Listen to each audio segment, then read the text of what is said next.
Going live in three, two, one. Oh, this is TNZ episode 3. And for this evening, Tina and I are going to review the movie, The Shawshank Redemption. How are you doing? How are you doing, Tina? I was going to say this evening, but it could be anywhere, depending on where people are listening to this.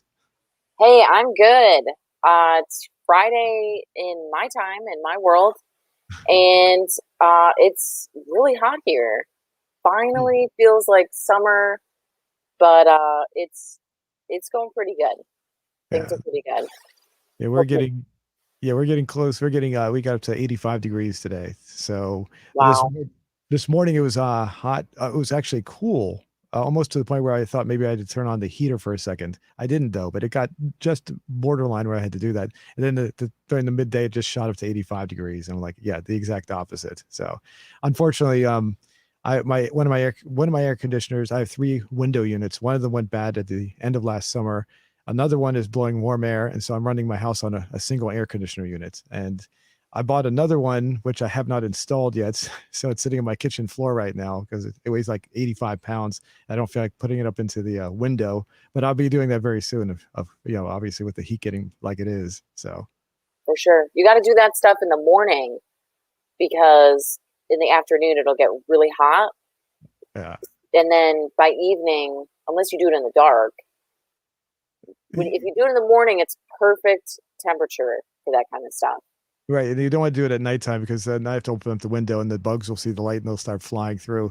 My house, my property, I have an acre of land, and it's like a little nature preserve. I have insects all over the place. So, Oh, so that's cool, but the bugs, you lost me at the bugs. I can't do that. uh, No. the other thing is when if I it also reminded me of a situation that happened in 2012 where the power went out for about 4 or 5 days in a row at the end of June. And I ended up having to run my business out of my dad and his wife's house for like during that period for about a week. And when I had to grab all my equipment out of my studio, and I could barely move because it got so hot. It was like 90 degrees out, or close to 100 degrees outside. I could barely move inside the house because it got that hot inside. It was awful. So that was just, and I don't want to go through that ever again. So Like bad flashbacks, like, yeah. It was that's this so funny. weird storm that ripped through. And I forget what it was like. It was like one of these weird storms that like actually you're in Ohio. It might have affected you. It was right at the end of June of 2012 and right before 4th of July. It ripped through and it was powerful. It was it was like it ripped all the trees and in the air. There were trees down all over the place in this area, and I had never seen anything that bad in this area before. And it just knocked down 3 trees where the right where the power lines were. And fortunately, a couple of the neighbors I live in a very rural area, had chainsaws. They came out and just cut them down, but it still took 4 days for the power to come back, and another 4 days after that just to get the internet back up. So not fun, not fun. Isn't it wild when people just whip out a chainsaw and just start, fling it all over the place? Yeah. Make Yeah, it's just taking things into their own hands like that. I don't know. Logging, I will say, side tangent, logging is one of the most dangerous professions of all time. So I'm glad your neighbors are safe. Yeah. The other thing was I since that time I've purchased my own chainsaw. However, it's electric. So if the power went out, I'd be still be up the creek there. I would not be able to plug it in anywhere. So but I will say this, since that time I did buy an electric generator, and which is a beast. This thing is huge. And the power did go out one time after that, like about 2015 for about 3 days in a row. And that was the middle of winter time, so it was the exact opposite. Instead of being brutally hot, it was like freezing cold, like below freezing. My generator was extremely loud. It was just powered the whole house for like the whole 3 days, which was really nice. So So was it worse to be complete darkness in the heat or in the freezing cold? fortunately, the what happened was, um, when the power went out during the cold, the carburetor on the generator plugged up, and I couldn't get it to work. So I had to drive to hardware store that was about an hour away, and they had the carburetor, and I replaced it, and I was able to start it after that. So I wasn't really the dark. It wasn't really a factor of being in the dark so much, because it was more like the middle of the day when it happened. So I was able. The sunlight was coming through the house, so I didn't have really much of an issue with darkness at that point. Oh, good. So it was Good. pretty much light the whole time. The interesting thing though is I discovered that my electric clock when I next to my bed is actually based on the cycle of electricity that's going through your house. So normally a house cycles at 60 hertz. So the clock was timed at 60 hertz. So when the generator came through, it was fluctuating up and down. It wasn't a constant 60 hertz. So my clock was like went up, like it went like to be like it jumped like about a half hour fast within like 2 or 3 hours. So the clock was useless. That's And interesting. I never knew that before either. It's so funny. That's pretty cool, actually. Yeah. And the other thing was that was kind of funny was trying to run my microwave. I could hear the fluctuation in the generator. The microwave would go up instead of a constant. Zzz, it was just so that was really, really weird. Fortunately, my computers and everything I run my studio with, they're more regulated, so they weren't affected by that. So everything was consistent there. But it was just so bizarre not realizing that certain things are just based on that 60 cycle frequency that you have with electricity. So Interesting. I'll never look at my clock or microwave the same. now we have a new feature that, well, it's new for you, and our viewers have seen this before. We like to ask a question. I was talking to you about this just before you started the show. We ask our viewers a question, and then we come back to it periodically throughout the show. Let me bring this up here. And then what I do is I post this on the community tab of this channel. And I'll bring it up here. Okay, here we go. All right. So there's a whole bunch of questions from all the shows we've been doing right now. So we don't have to go through all of those. But let's ask our audience a question that we can and come back, and we can come back periodically and check to see what the results are. What would you like to ask? Oof. Well, based on what we've just discussed, I think a good one is, what is your biggest fear? What is your biggest fear? Okay. All right, well, Because, let's see, bugs is a big one for a lot of people. Being stranded in like the wilderness or like isolation is another one that many people fear. Just being completely alone. being Wait, stranded. yeah, or the power's out. That's the start of a horror movie. It really is. Okay. Let's see. So I got being stranded. I'll put all alone. Yeah. There you go. All right. You want to put a power outage as well? Yeah, that'd be good. Sure. I think that is definitely a big one because, I mean, especially in today's world, if you don't have a phone or you don't have a way to contact other people, I mean, that's a legit concern. And Yeah. I know that that's something my sister would be afraid of, where just not having a lifeline to anyone. Well, I would think that most people would still have a phone, obviously, because they would have a cell phone. So Right. We have it when your battery dies. that's true. What do That's you true. do when the battery dies? And I will say that the powerful storm that ripped through my where I lived in 2012, where it knocked down all the trees, that also knocked down the cell towers as well. So there was no cell phone coverage for a while, for a Yeah. few years until they got that back up and running again. So, yeah, so it is definitely a possibility. Even though I would think most of the time when people experience a power outage, it's just going to be temporary, and they'll still have their phones and everything, so they'll have that to keep them happy. I think you bring up a really good one as well. Natural disaster, Natural disaster. Okay. like a tornado, or I know in the south parts of the United States, there's been a lot of flooding, and that is very scary to me. You know, Flooding.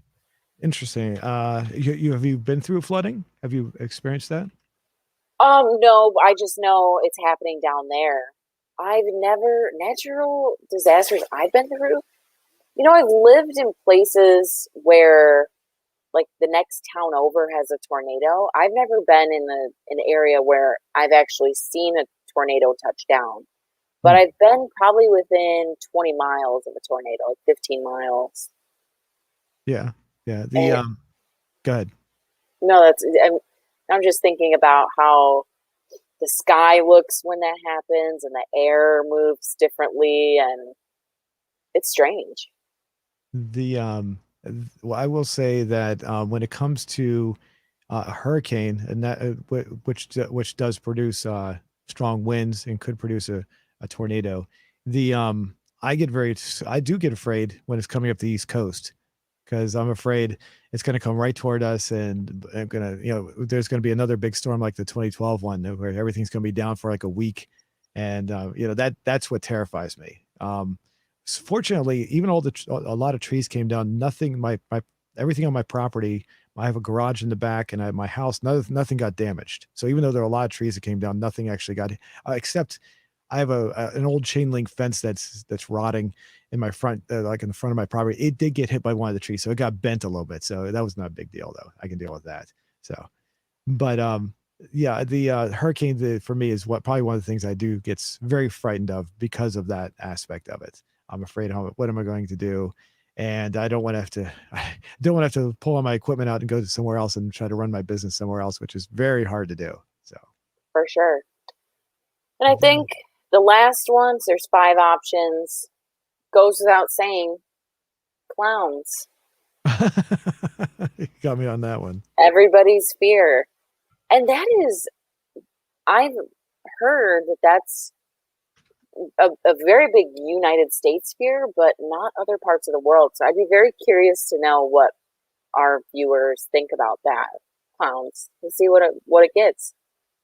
I'm not afraid of clowns. I've never actually been afraid of clowns. I do remember there was like a clown scare like 10 years ago where people were walking around as clowns and they were calling the cops. Do you remember that? I do. It was very bizarre. It's one of those like trend, like a cultural trend type of thing where people just grab onto it and then like drop it and then we totally forget about it and move on from it. Uh, But clearly some of us are still scarred. the I'm going to before I post it, read through that. Does that look good? Because once we post it, YouTube will not allow us to change it. So we're locked in. Bugs, stranded, power outage, natural disaster, clowns. Got it. Cool. What is your biggest? Okay, here we go. Please let us know. Okay. And what we'll do is we'll come back periodically, and we'll also be able to see the comments. I have it set up here so we can just click on there, and anybody that leaves a comment, we'll be able to see it. And if anyone has a different opinion, you can always, if something else, you can just put it in the comments below, and we'll read that as well. So, and then the next show we do when we come on, we'll come back to this and we'll see how it's done. Now, I will say this: whenever we do this, the results for the first day don't always match the following week. So we may get an answer that's really high up in the percentage. The following week, that one may be very low. So it changes over the course of the week. Sometimes, most of the time, it's pretty accurate within the first hour. So you'll get the same result a week later. And just to give you another idea, or to let you know what happens, by the end of our show, we'll probably get somewhere between 100 and 200 votes. And by next week, probably somewhere between 3,000 and 6,000 votes total. That's usually where it pegs out. So, Wow. there we go. We'll get this right here. See if we got anybody. Oh, we got two votes so far, both for natural disaster. So, Yeah, that's a huge concern depending on where you live. Me being in the Midwest, nothing happens here. No earthquakes, barely tornadoes. So, yeah, my bet would be on bugs. That's me. I gotta say, when it comes to bugs, when I was a kid, I wasn't afraid of bugs. Have you ever seen a carpenter bee? Yes. Yes. Those are, I was terrified of those. I lived in when I was younger, I rented a room at this really, really dilapidated house. I mean, it was really awful house. And the landlord, he had carpenter bees that nested inside the house, and periodically they would come into my room.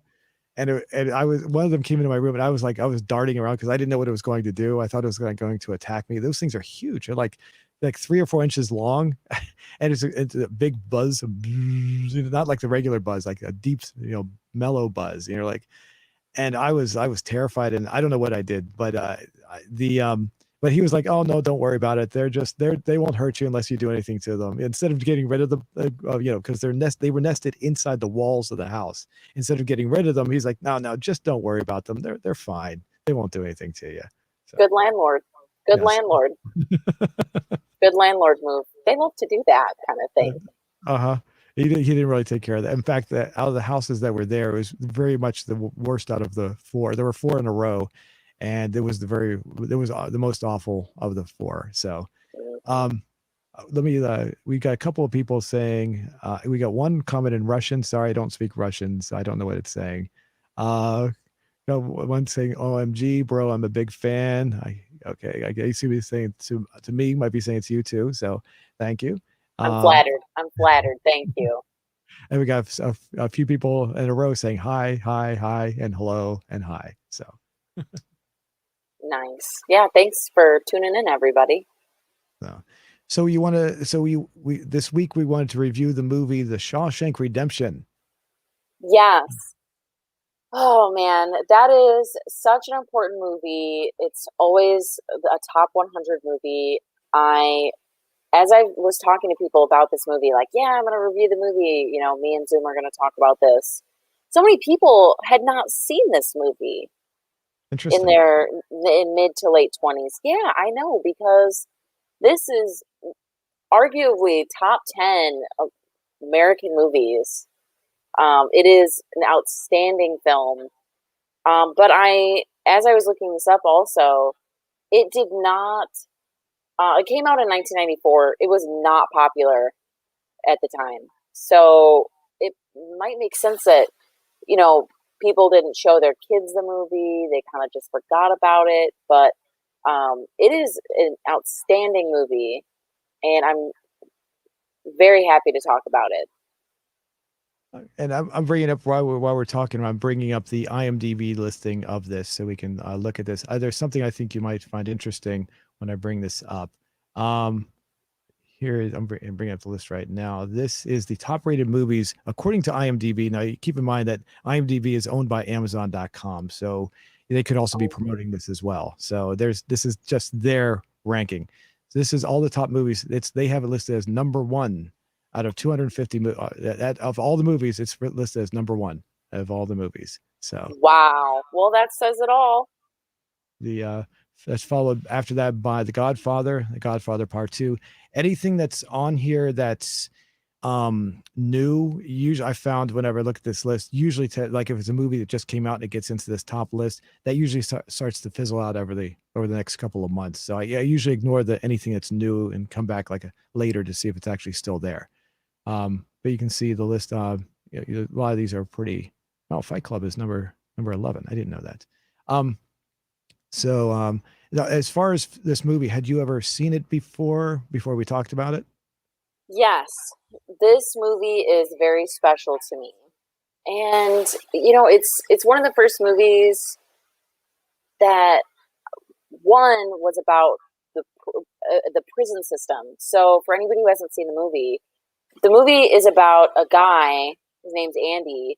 He is falsely convicted of killing his wife and his wife's lover. So he goes to prison for 2 life sentences. And the movie is about his experiences, the people he meets, the friendships he makes, and it shows the depth of people and a different side of the prison system. It shows the bad, but it also shows the character of these people, and some of them are murderers, and some of them are just caught up in the system, like Andy, where they have grown and learned about themselves, and they aren't bad people anymore necessarily, but they're in prison, maximum security prison. There's still some pretty bad people in there, but it's interesting to humanize those people. And Can I spoil the movie?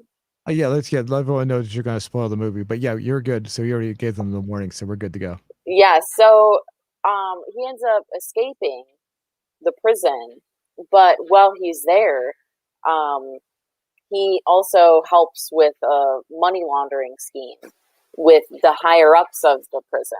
So it's funny because he goes to prison an innocent man, and he leaves and escapes prison a guilty man, which I think is incredible, and it's just a beautiful movie.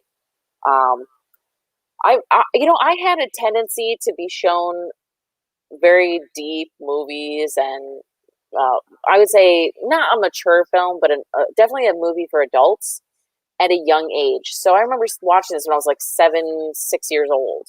So I've seen this movie many times, and it's just been one that's been with me forever. And it's IMDb says it's number one. It's up there for me. It might not be number one, but it's definitely top three. No, no, I got a couple of things I want to ask you about that. What is your perspective now that you saw it? You said you were 7 when you saw it the first time. Were there anything was there anything that you missed later on, or that you saw later on that you didn't realize as a child? Because when I saw it, I was already an adult, so I never saw it as a child. So I definitely didn't take away the a lot of the meanings in what people were saying as far as there's a character named Red, and he is played by Morgan Freeman. So we know Morgan Freeman as being the best narrator in the world, rightfully so. He's amazing.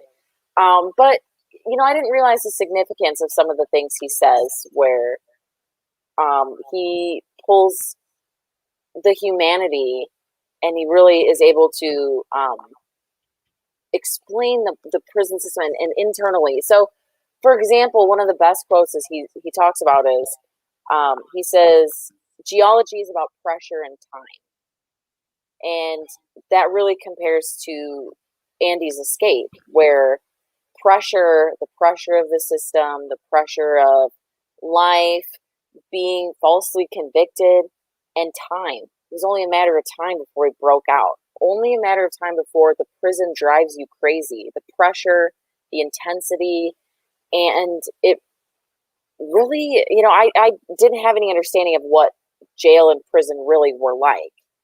And I didn't realize, I didn't, without that understanding, you can't really understand that these people are people. They're not prisoners. They're not criminals always. I mean, they are, but at the same time, these are people. And it's refreshing to see that. So I didn't really pull those things away from it. Um, or the movie takes place in 1947, so I didn't realize many of the older references, and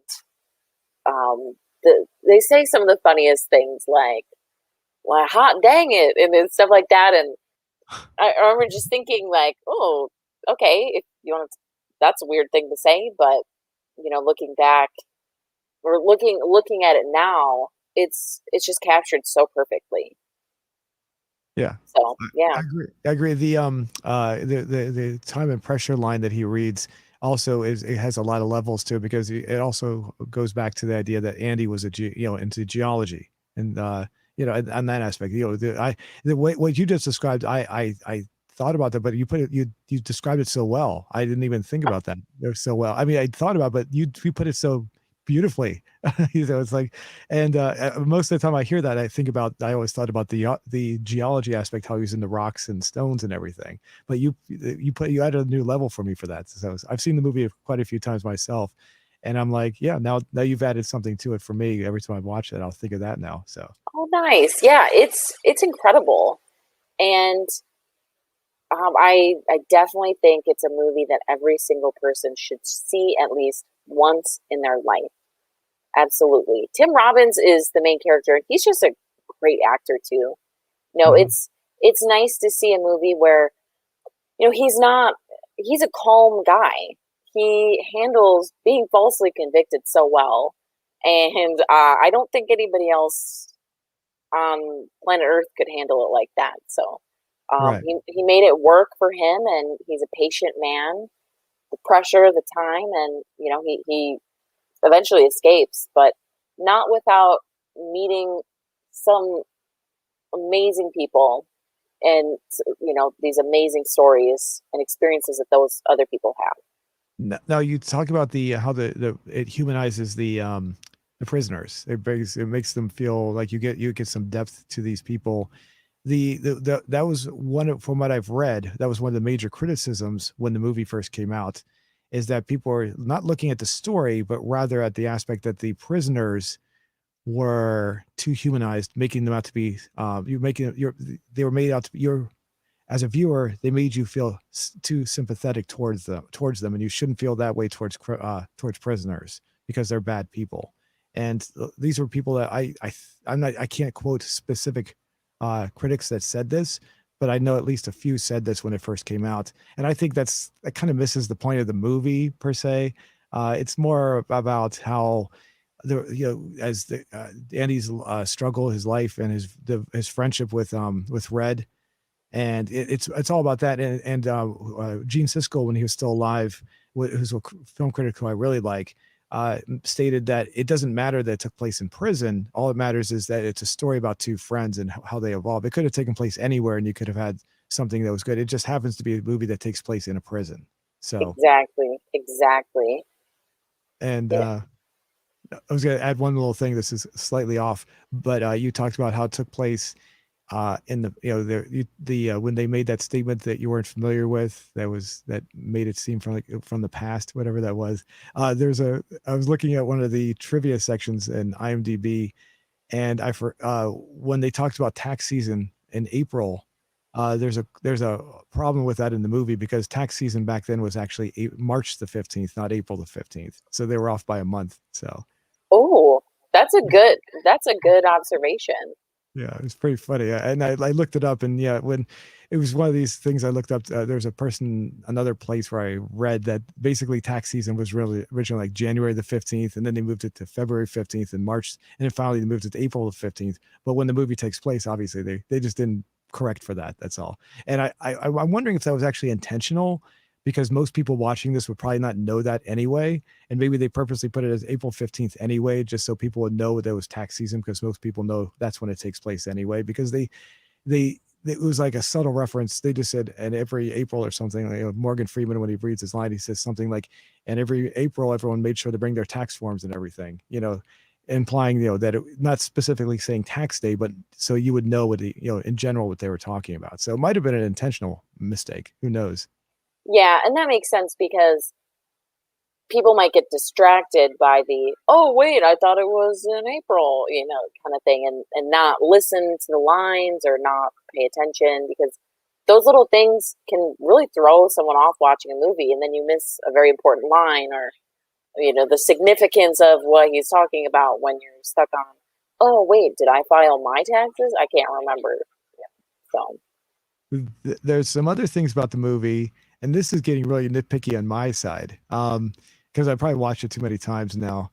The whole idea that he could cut a hole into a wall, because he started the hole like 2 years after he started there. He put the poster up, and you're as an audience, if you think about it logically, I would think that during that 17-year stretch that he dug that hole, and they do those really in-depth searches of each cell, at some point in time, someone would have lifted up that poster and seen that there's a big hole behind that wall, and they would have, known right away. I find it hard to believe that during that entire 17-year stretch that nobody looked behind that poster, because that'd be a very easy place to hide something flat, behind the poster. So, whatever it could be, anything that could be hidden there. So they would definitely pull that back. So I don't think that would actually happen. Also, the idea that when he's going through that 500 yards of the sewer pipe, I don't think you could survive going 500 yards with all that. I think you'd probably die like partway through, just inhaling it. There wouldn't be enough oxygen for you to survive, I would think. So, oh no, for anybody who's never seen a movie, he goes through a sewer pipe, and we know what's in sewers. yeah. Yeah, everything nasty. No, but yeah, I don't think it would be possible either. And he carried out all the little pieces of rock from the walls. He put it in his socks and then would walk around the yard and um, shake it out of his socks and boots and stuff like that. And Yeah. it's like, I just keep in mind this is a fantasy movie. It's fiction. It's a fictional movie, even though I wish it was real. And it feels pretty real. You know, I think part of the what makes it so good is that you can kind of imagine this happening. You know, you can we don't know what it's like to be in 1947, but it feels like it should be 19. You know, we feel like it feels like it should be that Hmm. that exactly. So And the other thing that's is a little hard to believe is the amount of crime that the warden was committing, as well as who's the chief guard. What's his name? I forget his name right off the top of my head. the Captain Hadley. Hadley, yes, that they could commit so many crimes themselves, and it would take so many years for it to finally be revealed by simply having Andy mail the information to a local newspaper. I mean, you would think that a lot of other people by that time probably would have revealed something would have leaked out of there in some other way, but it was just that, basically there's murder. Obviously, they murdered the young guy. I forget the guy's name that came in closer to the end of the movie that was the one that was going to help, get Andy out. Supposedly, had evidence to help him get free. And the whole thing with the money laundering. I mean, people outside the prison knew he was laundering money, and no one reported him on it. Somehow they just kept it going over. I mean, it just seems a little too far fetched that they wouldn't have gotten caught a lot sooner in some way. And also, how Hadley actually murdered another guy at the very beginning of the movie. The chubby fat ass guy. That's what he called him in the movie. That guy was murdered, and nothing ever happened about that. It's just he got away with it. How does that? That's kind of hard to believe right there. I would think there'd be some sort of thorough investigation somewhere along the line, from somewhere. I mean, obviously sometimes you might say, well, they investigated themselves and they just found themselves innocent or something. But when someone dies, there's got to be something that's said there. I know it's just a little too much there that was being overlooked, I think. Well, it is originally a Stephen King novella, so um, he takes some creative liberties like that at times. Um, he's got a big imagination. But I agree. That would have been the first letter that I sent to the newspaper. Hey, I just saw somebody die and I've been here 4 days. Help me, And please help me. I know, and no one else in the prison. I mean, it was witnessed by how many people? It's like, it Yeah, wasn't just like yeah. it was like almost everyone in the prison saw it. So I would think someone there would have said something. But the getting back to Clancy Brown, that's the actor. So you had told me before we started this that he was in a role in something else as well. It was a video. Was it a game? It was a video game, right? Yes. So there's a game called Detroit Become Human. And it's actually, I just played through it. It's a phenomenal game. And see, I don't know if there's a better term than choose your own adventure. But it is a game where um, the concept is in the future, the United States has androids. So androids live alongside regular humans, and they're programmed and designed to, help with things. Some of the beginning scenes, you see androids like making deliveries, assisting humans, and they're really, I mean, they're basically slaves to humans. So um, the game asks, what if these androids became autonomous and, thought back and were able to think for themselves and think independently? And Clancy Brown, who is Captain Hadley, plays one of the best characters in this game, a police officer in that third picture, that middle picture. Um, Here we go. Okay. he plays a police officer, and it looks just like him. And he is responsible for investigating, obviously crime, but his crime partner is an android, and he's very anti-android. So throughout the decisions in this game, you can impact the relationship he has with androids, but also the course of the story. So he will interact with his partner, and then eventually they play a role in whether or not androids take over the United States. And it Hmm. is just a very, very good game. And yeah, there's him and his partner. Is that And the Android? yes, the android is on the right. And it's so good. It's so good. If you like games where your decisions alter the outcome, and very story based, and something where um, mistakes can cost you, this is a good game. Kind of more of the, I mean, you can go back and replay things and redo it, but if you're playing straight through, it is pretty unforgiving. So you might screw up, and all of a sudden the story completely changes. It's a very good game. So what character do you play as him, or is he just a character that's interacting, or how does that work in the game? So you control the androids. So the partner you have, Trying to get back to one. yeah, okay. So you have the police android is Caleb, and he's like a high tech one. He's responsible for investigating crimes that involve androids. So they can interact. The androids can interact with each other in ways that humans cannot connect with androids throughout like technology. So he works with the androids to try and like solve crime.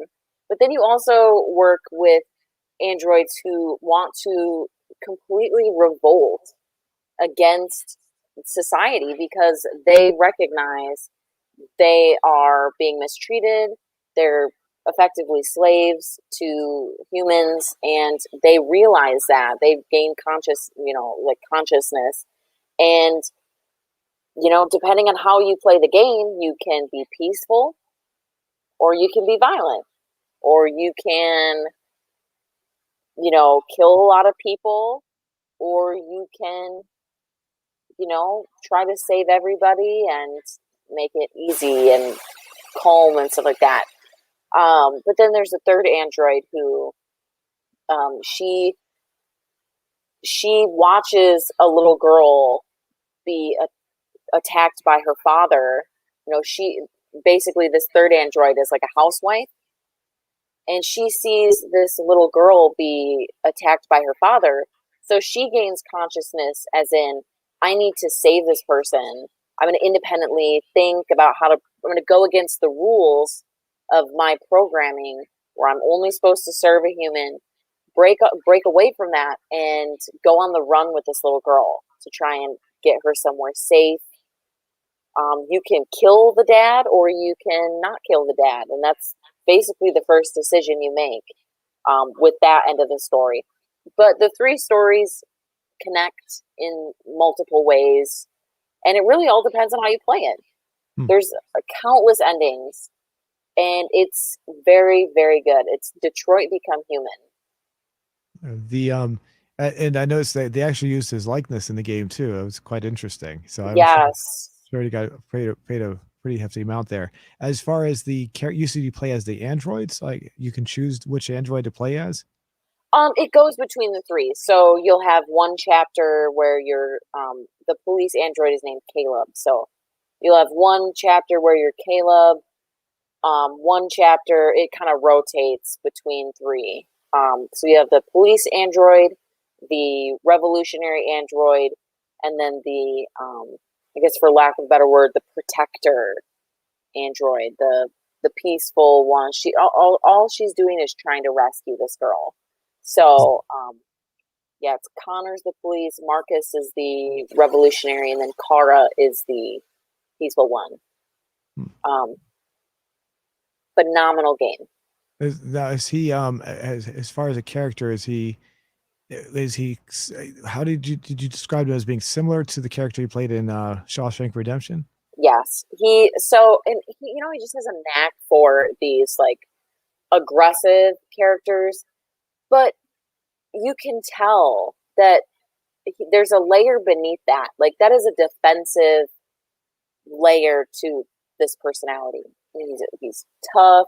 He's a hardened cop. In the story, you find out his son died.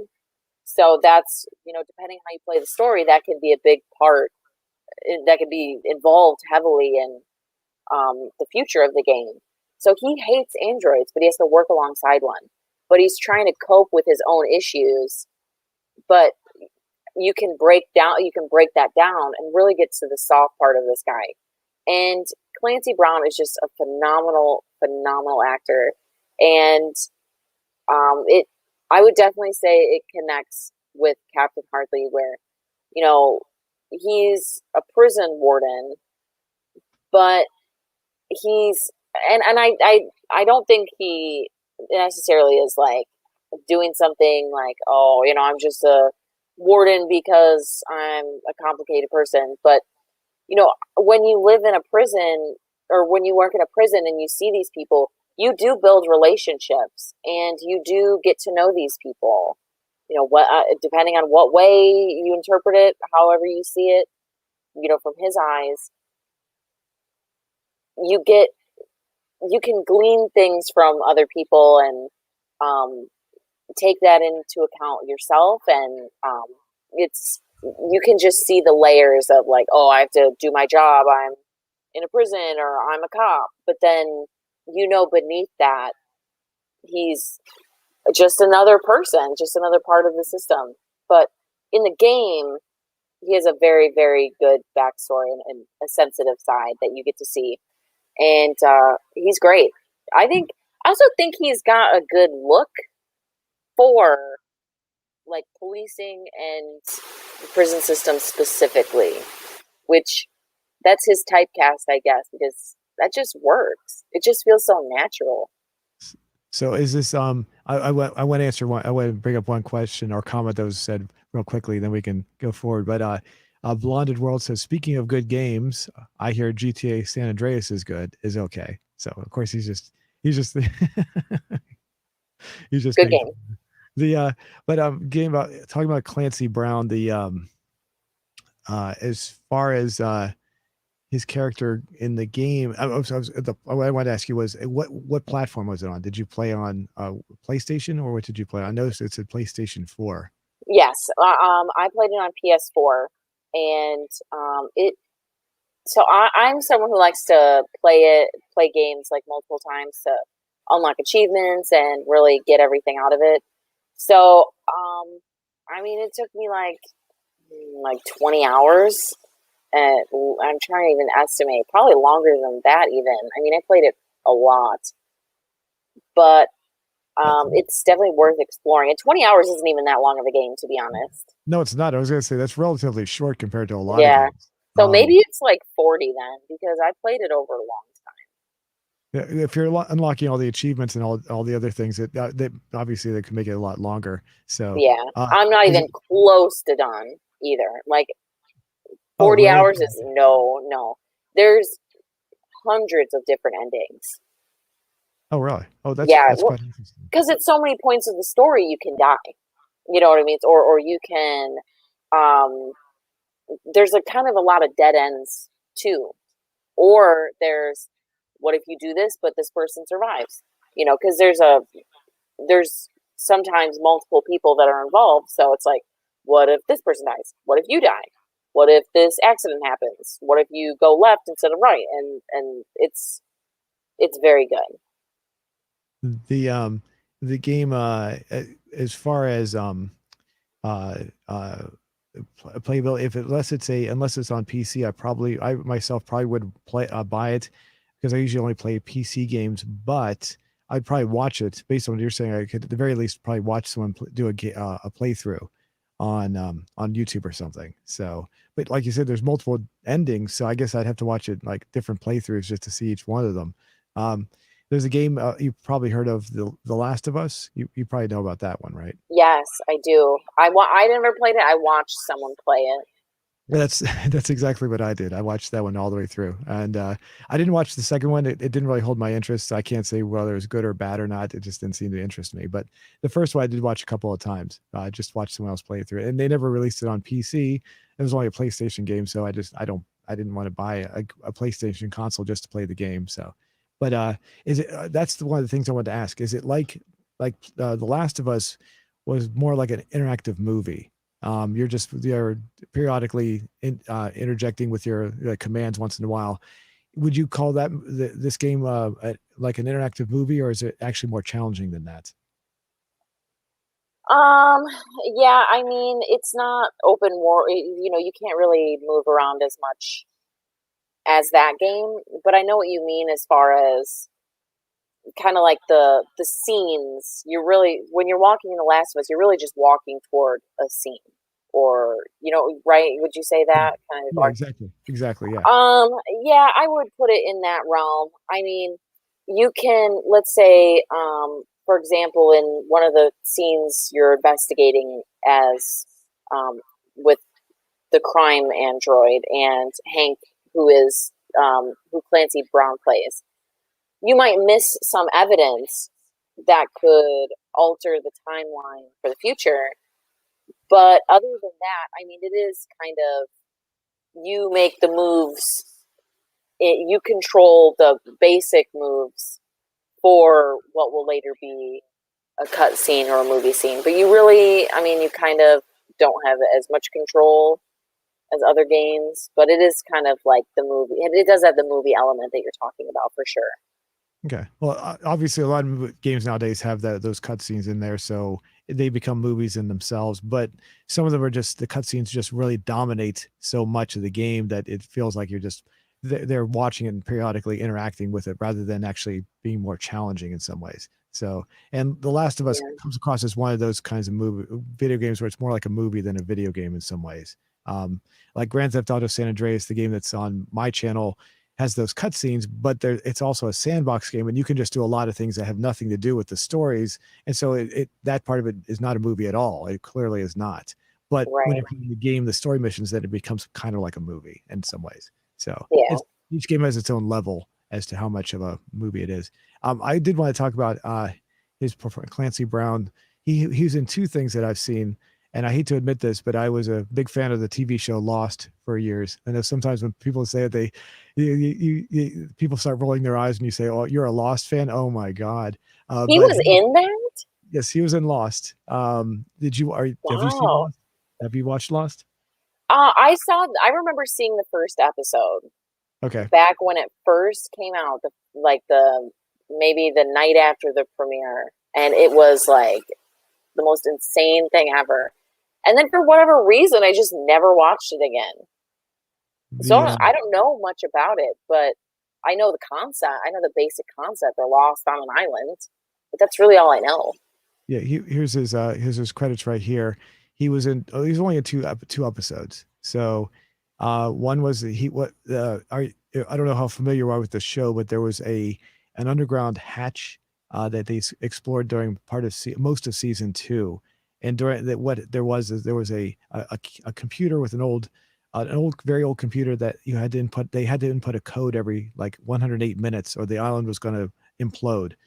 And he was it was revealed later on that he was the last member of the what was called the Dharma Initiative that was still left on the island and was still pressing those keys to make sure that that code was entered every 108 minutes. And he uh he was also in a flashback scene because they Lost was loved their flashback scenes. And he was in Iraq, and one of the main characters in the show was also from Iraq. What's his name? Oh, I forget his name now. He was one of the best characters in the show too. I can't remember his name, but what they did was they did a flashback and they showed him and and his character's name was Inman, and he and Inman interacted, and Inman taught him to be a torturer. And it was kind of and Inman, the character he played, it was called Kelvin Inman, was very subtle, very calm, nothing like the character that he plays in Shawshank Redemption. And he's a military guy, and you can tell he has a lot of confidence and he knows what he's doing, and he likes to control and dominate a situation, but he doesn't do it through this aggressive attitude. He does it through calm, relaxing, and just authoritative kind of attitude that he had. And he was able to convince it was Saeed. That's the character's name, Saeed. Saeed, who's the main character of the show. He convinced Saeed at a very young age to be a torturer, and from that point, you realize, you get an understanding as to why Saeed hates some of the things he had to do in his life, because he became a torturer through the military after that. For the rest of his military career, he would torture a lot of people. It was because of Clancy's character that he became that. So Lost had this thing where it would tie in a lot of characters all together, and that was one of the tie-ins between him and then another character that was actually on the island that was inputting that code every 108 minutes. So, like I said, he was only in 2 episodes, but still, it was pretty funny to see him in there. And because he is a good actor, like you said, he's a really good actor. And when he's on the screen, I didn't realize, you almost don't realize it's him. I knew it was him, but if you don't recognize him right away, you wouldn't realize it was him, because he plays the character so radically different than, say, from the other characters. So it's like you realize how good of an actor someone is when you don't even realize it's them for a split second, and then you look and you go, oh yeah, wow. It's like Morgan Freeman is another prime example of that. Every time I see Morgan Freeman in a movie, it's like, wow, he can play a character so differently, and every time, and you're like, you realize how good of an actor he is. That's how good I think Clancy is. What's his name? I forget his name now. Clancy Brown. Oh, I thought you were talking about the Lost character. I was like, I'm not sure. Yeah. But yeah, Clancy Brown. Clancy Brown is definitely one of those up there. The other movie he was in, and this one, I don't know if I think we talked about this a little, not today, but previously, was Starship Troopers. Yes, we did talk about that briefly. And he's in that one as well. And he plays a character that's very similar to the one that's in Shawshank Redemption. And he's a commandant of a group of military cadets, and he trains them. And it's very obvious it's the same, it's him, because I wouldn't be surprised if they picked him just because he was in Shawshank Redemption, because it came out after, like, a few years later. But Starship Troopers, I mean, is a movie that's very much a satire on war, and it has some very comedic type elements to it, because it is a satire, and he does his character very, very well. It's he's not as evil per se, but he's definitely not and it's another instance where it's someone you don't want to mess with. He's in control, and he's going to tell everyone how they should act and everything. So these definitely, every time I've seen him, and I have not seen him in the video game, so I'm curious to watch that. But this Shawshank Redemption and Lost, he's definitely good in all 3 of those. I'm not sure if he's in anything else I've seen, but those 3 for sure. So you may have seen him in a very popular show that I've seen that you're scrolling through right now. SpongeBob. But I'd never watched that show, so no. I didn't think so, but he was the voice of Mr. Krabs. And really? I did not know that, and I was like, what? So he does animation too. I mean, video games, movies, animation. He's great. He's just great. And he really plays such a good, important role in Shawshank Redemption too. Like, the movie would not be the same without his presence. And that's what makes a good character, and it makes it, an actor is responsible for bringing a character to life. So he's great. I'm just going through the list of things. I didn't know that it's Emergence. Never mind. I thought the show was Emergency. Never mind. I must have read what that said, so it's not a big deal. But yeah, I'm not recognizing any of these other shows that I don't really watch a lot of TV. So unfortunately, yeah. I mean, some of them I recognize, but I've never watched. But most of these I'm not. Oh, he was in the Teenage Mutant Ninja Turtles. Well, I never watched that one, so can't say. It looks like more recent too. Maybe more recently he's got into animation, because a lot of these credits seem 2010s and later. So yeah, definitely. Now there was something else about the movie getting back to the movie, you said that the prison itself is very close to where you live. Is that right? Yeah, so that's a really interesting part of this movie as well. The prison it takes place in Mansfield, Ohio, which is I'd say rural. It's definitely not a big city. Well, Um, you should well the movie itself says it's in Maine, but it's actually filmed is what you mean in Ohio. Correct. Yes. It takes place in Maine. Um, but yeah, they searched between like all of the US and Canada for the right prison, and they settled on a an abandoned reformatory. I'm trying to remember the specific name. Yeah, the Ohio State Reformatory, and it had actually been shut down a few years before the movie was filmed in like the early '90s because it was so inhumane. Like the living conditions were so bad, and this place was just so awful that they shut it down. And then what do? They shoot one of the most popular movies ever in that place. It just was so hilarious to me that they're like, wow, they really picked the worst but best place they could. Mm-hmm. It looks pretty run down, obviously. Yeah. It's almost it almost has like a cathedral look to it. Almost like a medieval look as well. The I'm going through the different scenes you can see here. Now, of course, when we see the movie, like you said, it had been closed down for a while, so we're seeing the what's left of this place. So, of course, it's going to look as bad as possible, and it hadn't been used for a while, so it's going to be look even worse than it was when it was obviously when it was used on a when it was brand new, obviously. So, um, the interesting thing is, this is still standing, right? Yeah. Yep. Yeah. People go and tour this place in Ohio. They go and like check it out. It's like a trip, like a day trip for people. They go and like, oh, Shawshank Redemption was built here, and it's like, yeah, a lot of bad things probably happened here. They were so bad that they had to shut the whole place down. Like that's how bad it was. But you're gonna have a picnic like half a mile away from here. Okay, cool. As far as what were the reasons? Have you been there? Have you seen it?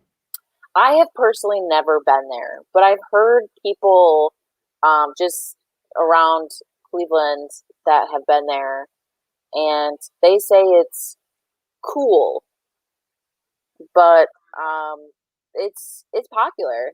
It's one of those things that people are like, oh, you got to go see it, and I think it that morbid curiosity people have.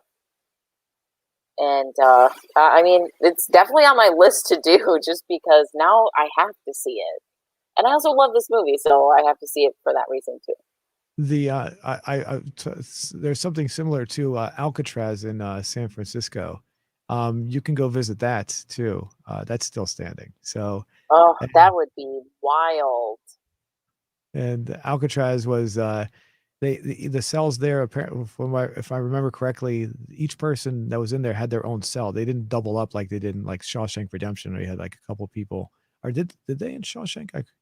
Or maybe they were single. I don't remember. But I a lot think of times, portions of it were because he was in the murderer cell, so they don't think they put the murderers together. right? But Andy had his own cell. That's right. I forgot. So yeah, right, and so did Red. So yeah, I forgot. I don't know why I was thinking about that. But yeah, go no, ahead. no, that's okay. I just remember them specifically being in a different section because they were violent offenders. But yeah, the Birdman of Alcatraz is another prison situation that ooh, ooh, morbid curiosity. Yeah, that's a whole thing for people. People get a lot of kicks out of that,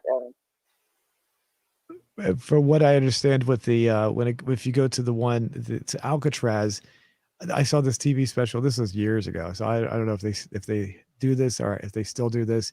But they claim that you could actually, if you wanted to, they would lock you up temporarily in one of the cells for a short period of time just to see what it felt like. I don't know. I don't think I'd want to do that. Um, no. Maybe if they let me out after like 15 minutes, I'm like, I'm good. She like shake on the bars, like, no, I'm really good. Don't leave me.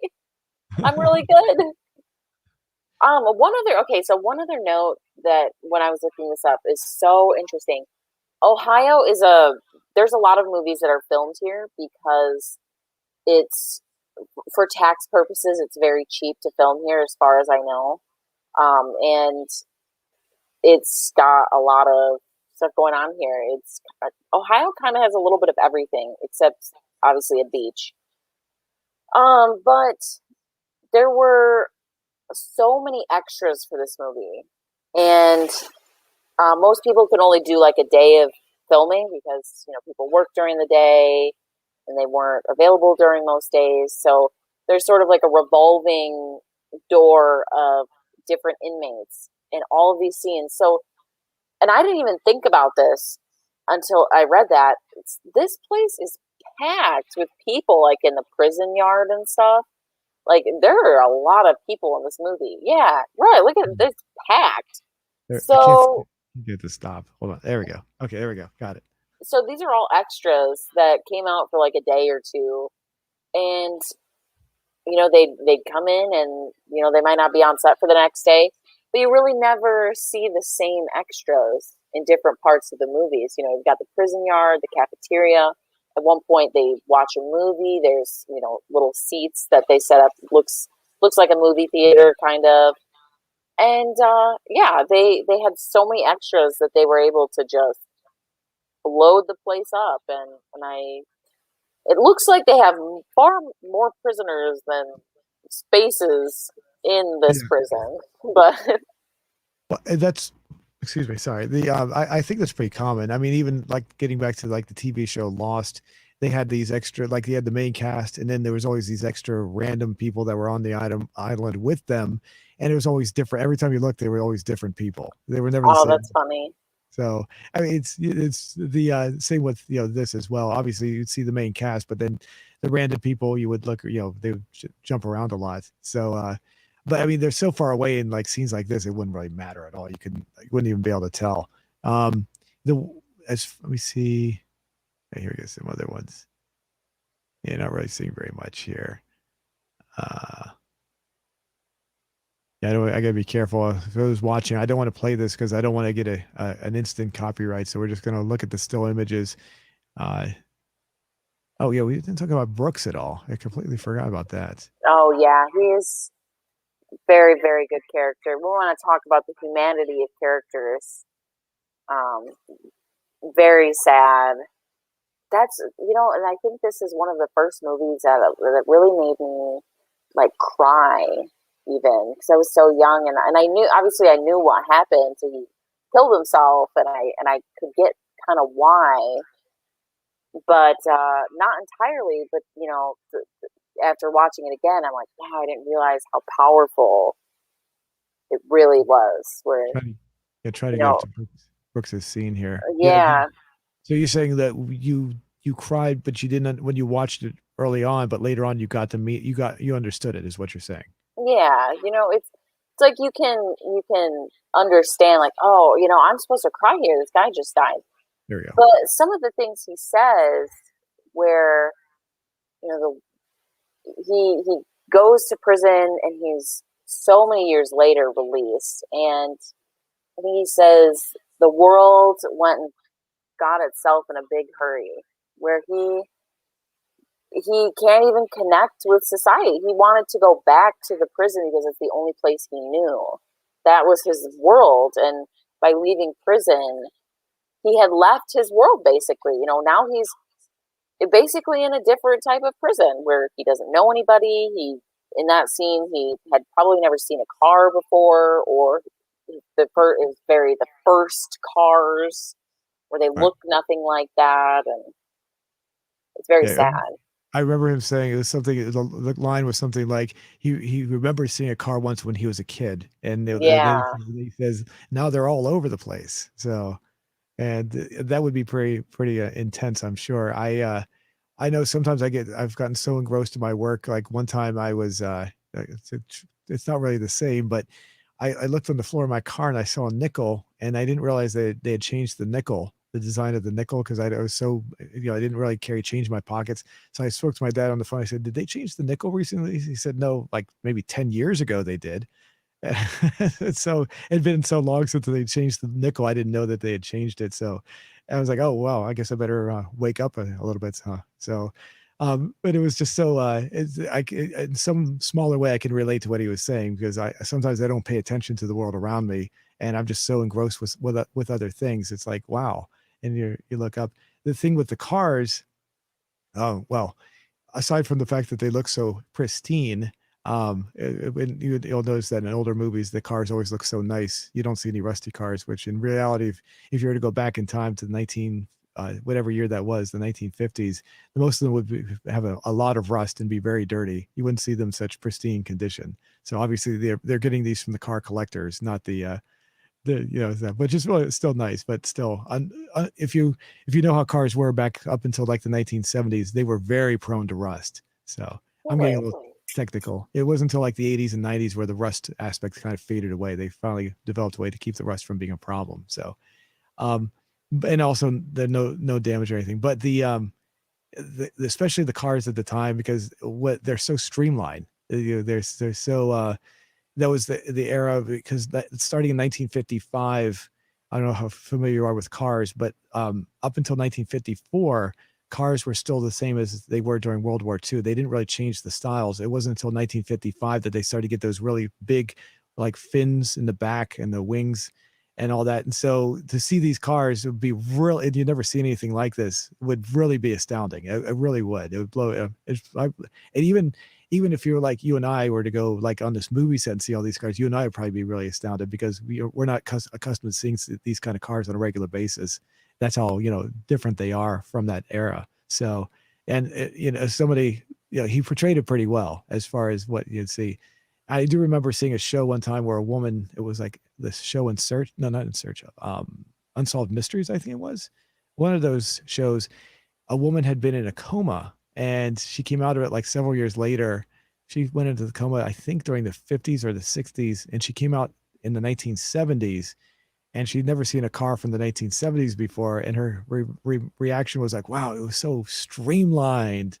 And it was just some ugly car from the 1970s that we're used to seeing. And it was just, Like, it was like, whoa. yeah. And she had this major reaction to it. It's kind of funny. So, Well, if you think about it, I mean, the 50s is what, 70 years? So that's really a long time ago, too. It would be very strange to be back and see all that stuff. That's 70 years old. Like, you kind of forget that, how long that is. You know what I mean? Those cars are 70 years old. mhm. Crazy. Well, But actually, when the movie came out, it was 94. So we're talking actually a lot less. So, that's true. That's true. And today, yeah, but in today's world, he's 70 years old. I really wonder how many cars are even around, like even with the collectors. I So think I showed you I showed you some of my cars. I don't want to get into my cars, but I think I told you about the cars I have, right? I imported from Australia. yes, the next movie we review, hopefully we'll have one of Zoom's cars on Oh, it. that's right. We reviewed the movie. I completely forgot about it. I also have a collection of older cars from the 60s that are parked in my backyard in varying states of repair. So, uh, Wow. they're mostly Mustangs and a couple of other cars. So, I hate the fact that they're sitting there kind of rotting right now, but I just don't have time to work on them. So, but It'll when you get to it, they'll be really good. yeah, yeah, yeah. That's I tell myself too. But I do want to jump ahead. It's something we didn't talk about. What we kind of did. We talked about the pipe. Let me get up ahead when he escapes. Here we go. There it is. I just passed it too. Here's Andy when he's coming right here. When he's coming out of the pipe. Okay. so clean. Yes. Now the couple of things. This is just being nitpicky. Me being nitpicky. There's the pipe off to the right. Go back a little bit. Okay. Here he's coming out. That's the prison off in the distance. And then I can't play it. Okay. Oh, here's him in the pipe. Oh, right. There we go. There's him crawling through the pipe with all the muck and all the, well, I won't say what it actually is, but he when he comes out, the scene is clearly a sign of rebirth. That's what it symbolizes. He's being reborn again because he's coming out. You can see over here. You can see the where he's coming out of the pipe, and he's being reborn again. And then he stands up. He raises his arms, to express his freedom. I don't know if I'm gonna be able to get that in there. There we go. Perfect. Yeah. Perfect. There we go. So, and the when I saw this movie for the first time, I thought the movie was going to end at this point. I didn't know it was going to continue on and have the scenes with him and Red reuniting at the very end. And as far as I'm concerned, I mean, the rest of the movie is good, but you could have ended the movie right here and it would have been fine for me. The stuff at the end is okay. It's not bad, but this was also a good place to end the movie. It's not, it's not a bad spot because he's free and you don't really need to know what happens afterwards. But it's not bad either way. It's fine. But I did think that the movie kind of dragged on just a little bit in some areas after this point of the movie. It seemed like maybe they could have shortened it here and there. But they did want to show how Red was kind of like how he related to Brooks in the same way, how, he couldn't relate to the world on the outside. So but the other thing that was another me nitpicking again is that pipe itself. How he's very fortunate that the pipe conveniently accessed into somewhere outside and not into like a plant that would repurpose all the everything that was inside the pipe itself. He didn't know where that pipe was going to go. There's absolutely no way he would have known that pipe just happened to exit into a lake or a river or stream. I mean, so that's just a little convenient for the movie. So, and I'm thinking to myself, I don't think now this is 1966, I think it was, or 67, 66. And I think by then they would have had chemical treatment plants to treat anything that's coming out of the sewers. I don't think they would have dumped it right into a stream or a river, but I don't know. I could be wrong. So I think you're right. I think you're right. So yeah, it's one of those things where you just gotta, don't think, just realize the movie is good. Just don't worry about these little nitpicks. Like I said, I've been watching it too much, so I see these little nitpicks and I think to myself, I don't think that would really happen. But then I gotta remind myself, just watch the movie. Don't worry about it. It's good. That just shows you're paying attention very well. And then the other scene, a lot of people have pointed this out, and I noticed this as well, right here. This is the scene where he's breaking the pipe. Okay. He breaks the pipe, and it was right there. There's this big surge of sewage coming out at the same time. Obviously, that's very pressurized, extremely pressurized. But when you look at the scene after it, there's no pressure at all. Nothing. Nothing at all. So that scene doesn't really match up correctly, because when I saw that, I was like, oh my goodness, how's he going to get out of there? And then they show the close up and like, wait a minute, there's hardly anything in there. I mean, there's a lot of space. The way when it broke open, it looked like it was going to be full of sludge and all this, but it wasn't. It was enough so he could conveniently sift through it and get out of it. So, and a lot of people have pointed that out. I've noticed that as well. It's just another small nitpick, but it really, when I first saw it for the first time, like that didn't really jive up. And the other part is, well, I guess he knew there was a thunderstorm coming, so he knew that night, so he was able to coordinate the sound of his those rocks smashing against the pipe with the lightning and thunder. I guess he knew that thunderstorm was going to be there just for what he needed, I guess. I don't know. Well, anyway, I mean, those things are all very valid. I would still put it at like top. After everything you said, maybe put it at top 4. No, just kidding. It's top 3. It's great. It's still a really good movie. But absolutely. When it's so funny though, watching, you're like, I know that this isn't how it would be, but it's good. I do agree it could have wrapped up a little sooner though. But for people who are really invested in the friendship, I feel like there would have been a crowd of people, a handful that's like, oh, what about this? So, for those people, you got to kind of wrap up, make a little nice bow of it. But excellent movie. Oh, very much so. Yeah, it's What one more piece of trivia? I got it. I didn't mean to interrupt you. I want to show Okay, you. you're okay. You're okay. Right here. Okay, this picture. This where they're stamping his approved. Okay, that picture on the left of his character when he's young. Do you know who that is? No. That's Morgan Freeman's real son. Wow. So it's pretty cool. Um, and at the very beginning, when Andy first arrives, there's another scene I want to show you. Uh, right here. Let's see if I can get it on here. There's a young guy. He's young black guy. And he goes, "We're reeling him in. We're reeling him in." You know that Yes. Yeah, he that's kind also of goes like this or whatever, kind of talking. that's the same guy. That's also Morgan Freeman's son playing another role. Oh, that's so neat that when they are able to incorporate those types of people where it's like, well, I guess one of the perks of your dad being a famous award-winning actor.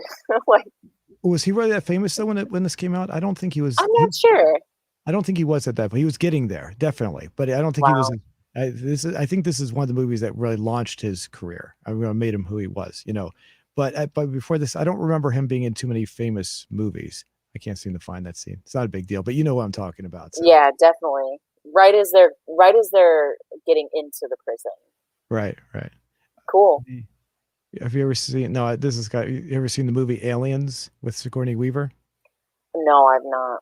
Okay, well, the guy that plays this guy, the bad guy in this, he plays a good guy in Aliens. I didn't know it was the same guy, so it was kind of funny.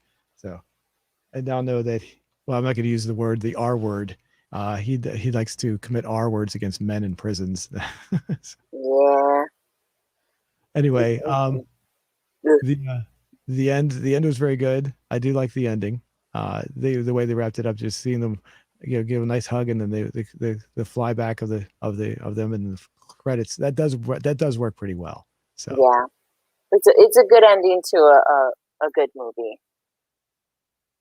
And now, as far as were there any other scenes of yours in particular? I mean, that would be your favorite? My favorite scenes.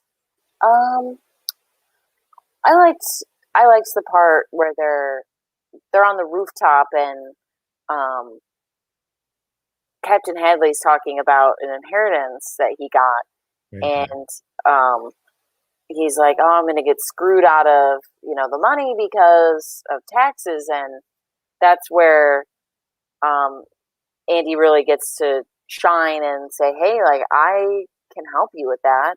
Just give me and my friends some beers, and you know, like, I can help you out." And then that's where the prison realizes, like, "Oh my god, like, he's actually a really smart accountant. Let's use him for more than just the taxes right here. Let's launder some money and he'll help us." And that's kind of the start of that. But it is a really good scene where I don't know why that's just such a good scene to me. I really like that. It's Yeah. satisfying too, where he kind of has a power over the guards at that point, and I like that too. That's satisfying. I do think that he kind of mumbles his lines a little bit too much in that scene. I think they could have done it a little bit better. He's a good actor, and I'm surprised. It seemed like they might have been able, maybe if they had him do it a couple more times, it might have. It's not bad. It just seems like he could have done a better job at it. So Yeah, I totally know what you're saying there. Yeah, yeah. it's like, yeah, Go ahead. I'll let you finish. Go ahead. it's just like, if I'm being dangled over the rooftop, I'd be really scared, and I would also be like pleading, but the confidence didn't really match the situation. He was a little too confident, I felt like, but Yeah. I don't know. Guess when you're locked up in prison, you got really nothing to lose. So, falsely convicted, they already took you to prison and you didn't do it. Getting thrown off a roof is what, you know. But Yeah, and that was another scene another part of it that seemed a little bit too unbelievable that he would just throw him off with all those witnesses standing there, and none of them would, if it happened, none of somehow he would get away with it. Yeah, it's a little too far fetched. Yeah. I do want to say though, did get a comment from Roy 316. If you want to learn about life and hope, then you must have to watch this masterpiece, the greatest movie ever made on life and hope, The Shawshank Redemption. So true, Roy. So true. And that's really what it is. Life, hope, and these are, you're finding humanity in people who are said to not have any humanity. And that's what, you know, that's what it's all about. And he just added another one. Still to this day, this movie got the highest number on IMDb, which we showed earlier. Yes, 9.3 out of 10. So yeah, we Which should is have. so Yeah. impressive. So cool. So, did you want to go ahead and wrap everything up? Yeah, I think we've talked about everything. I'm curious to see that poll. Yeah, I was going to go back to that. And I wanted to ask you, well, as far as a rating for this movie, what would you give the rating? Since we haven't really given our ratings yet. I would give it a 9.6, 9.7. 9 points. No, so it's not, you're saying it's not perfect because there's a little bit of a flaw then, I guess. Yeah, it's not perfect. It's not the perfect movie, but it is nearly perfect. It's Okay. nearly perfect. I'll go with you. I'll give the same rating. Yeah, I agree. It's definitely, it's nearly perfect. Couple of minor things here and there, and yeah, I'll go with the same rating. So Sweet. all right. So I'm going to go ahead and bring up our. Hold on a second. Let me bring this down. Bring up our poll. Okay, here we go. All right. So let me refresh this because this is actually slightly outdated. So this is what we asked 1 hour ago. We have 199 votes. What is your biggest fear? Wow. 199. Still, natural disaster is the biggest one at 61%. Uh, bugs and insects is the next at 23%. Being stranded all alone, 9%. Clowns comes at 4%, and power outage at 3%. Okay. Yeah. Oh, a never-ending room. Oh, oh my God. That would be terrifying. And that brings, yeah. Oh, there's so many visuals with that right now. That's a very visual type of thing, and If, that would have you be have you horrifying. have you ever seen the Terry Gilliam film Time Bandits? It came out in like 1982. No.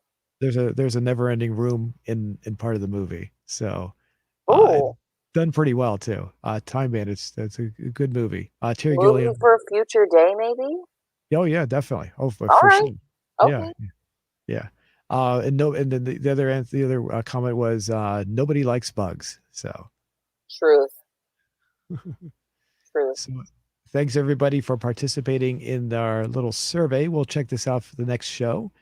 And I guess everyone, thanks for commenting as far as you're leaving comments on both the chat and on the poll itself. And we'll go ahead and I guess we'll see you next time. Unless you want to add anything else. Did you want to say anything else before we wrap everything up? No, just thanks everybody, and get excited for the next movie. Cool. All right. Thanks everybody. And let me go ahead.